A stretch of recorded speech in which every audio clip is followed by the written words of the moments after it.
When King Charles III took the throne, he didn't just inherit a crown and a kingdom. He inherited centuries of royal ghosts, spirits that are said to haunt the very halls he now calls home. But are these just legends? Tonight, we're digging into the chilling stories told about King Charles's alleged encounters with these spirits, from a terrifying presence in the Sandringham Library to the ghost of Queen Elizabeth I at Windsor Castle. These are the ghost stories of a king, as told by historians, royal staff, and paranormal experts. Introduction. The haunted monarch King Charles has spent his entire life walking through corridors steeped in 1,000 years of British history. Palaces like Buckingham, Windsor, and Sandringham aren't just homes, they're living museums. You have to wonder what their ancient stones have absorbed after centuries of royal births, political dramas, and family tragedies. With histories that are dark and rich, it's no surprise these places have collected more than just dust. Paranormal historians and royal insiders have long claimed that the British monarchy has a deep, often unspoken, connection to the supernatural. As historian Richard Felix, who has studied the royals' paranormal history, puts it, all of their properties have ghosts in them, and they know it and have witnessed it. While the king has never publicly confirmed these stories, the accounts of his supposed encounters, pieced together from staff testimony and historical records, paint a strange portrait of a monarch living alongside the spirits of the past. These stories suggest that for King Charles, the veil between this world and the next might be uncomfortably thin. Section 1. The Sandringham House Encounter. Our first story takes us to Sandringham House, the royal family's private country estate in Norfolk. The tale goes that years ago, when he was still the Prince of Wales, Charles had an experience that left him genuinely shaken. He was in the estate's vast library, a room filled with ancient books and heavy, dark wood shelves that seemed to swallow all sound. He wasn't alone, a trusted footman was there with him, quietly going about his duties. According to paranormal historians, the evening started normally, with just the soft sound of pages turning. But then, the feeling in the room shifted. Both Charles and his footman began to feel like they weren't alone anymore. There was a presence with them, something that shouldn't have been there. Paranormal investigator John West described the event, saying that Charles and his aides suddenly became extremely cold and felt that someone was standing behind them. Historian Richard Felix claims the two were followed around the library by a ghost. Another version of the story says that after feeling the presence, Charles exclaimed, "Oh heck," grabbed his book, and quickly left the room, completely petrified. This incident is just one piece of a much larger puzzle of paranormal activity at Sandringham. The house has a reputation for being haunted, especially the downstairs bedroom where King George VI, Charles's grandfather, died in 1952.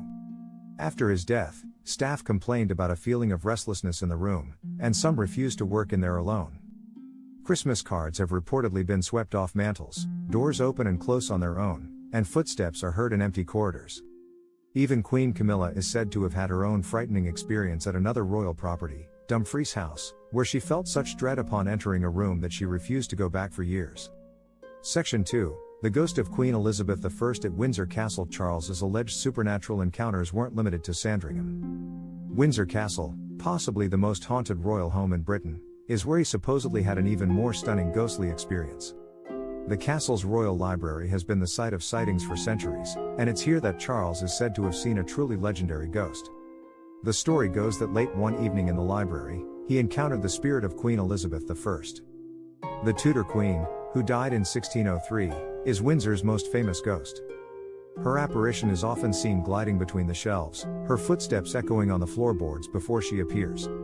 According to paranormal historian Richard Felix, this is the very ghost Charles saw, a figure in elaborate period dress, moving as if she were looking for a specific book.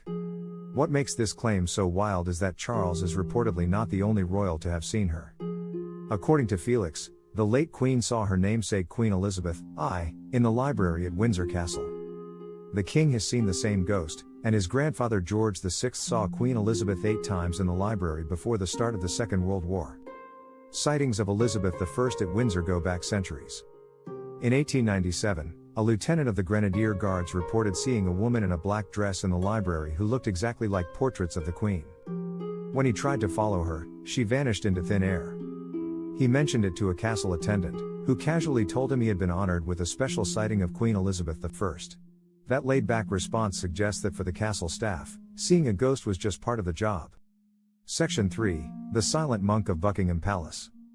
From a legendary queen to an anonymous man of God, the ghostly tales surrounding the king are nothing if not varied. According to paranormal experts, Charles has never been entirely comfortable at Buckingham Palace, and the reason might have to do with its most famous ghostly resident, a medieval monk. For decades, the spirit of a monk has been seen wandering the palace's rear terrace. He appears in the traditional brown robes and cowl of his order, his face hidden in shadow as he silently glides in chains. The monk's story is tied directly to the palace's origins. It was built on land that once belonged to the monks of Westminster Abbey. Hundreds of years ago, a monastery stood on the site, and it's believed this monk died in a punishment cell there. His spirit has apparently never left. Staff and visitors have reported seeing him, usually in the quiet hours of the night. He appears so solid that people mistake him for a living person, right up until he vanishes. Paranormal historian Richard Felix noted that the king was not too happy about this particular ghost, which may contribute to his reported unease with the palace. It's a chilling reminder that these historic buildings are places where forgotten history remains very much alive. Section 4. The royal family's supernatural legacy. These stories, told by those reportedly close to the crown, suggest Charles's experiences aren't just random incidents. They seem to be part of a much larger, and stranger, royal tradition. The British monarchy has a long, complicated history with the paranormal that stretches back for generations. You can trace this fascination way back, but it really took off in the Victorian era. After her husband Prince Albert died, Queen Victoria fell into a deep mourning that led her to embrace spiritualism. She reportedly held seances in an attempt to contact him, setting a modern royal precedent for looking for answers beyond the veil. That curiosity is still around today. In his 2023 memoir, Spare Prince Harry revealed that he consulted a psychic to help him communicate with his late mother, Princess Diana. Diana herself was known to have a deep interest in the spirit world and frequently consulted her own psychic. This thread, stretching from Queen Victoria's grieving seances to Prince Harry's psychic consultation, provides a fascinating context for the stories about King Charles. It suggests that an awareness of the supernatural is a recurring theme within the House of Windsor, a legacy of curiosity, grief, and a quiet acknowledgement that the past is never truly gone. Conclusion. From a terrified footman at Sandringham to a spectral queen at Windsor and a chained monk at Buckingham Palace, the stories surrounding King Charles paint a picture of a life lived in the shadow of the supernatural.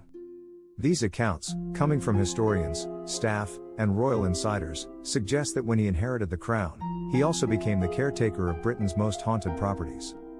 He walks through halls where kings and queens have lived, died, and, if the stories are true, never really left. This is the bizarre reality of the modern monarchy, a dynasty that has to deal with the pressures of today while living among the ghosts of yesterday. It really makes you wonder, when you live in a palace, are you ever truly alone? Call to action. If you enjoyed these chilling tales from the royal archives, please subscribe to the channel and give this video a thumbs up. So, what do you think? Are these royal homes haunted? Share your thoughts and your own paranormal experiences in the comments below. We read every single one.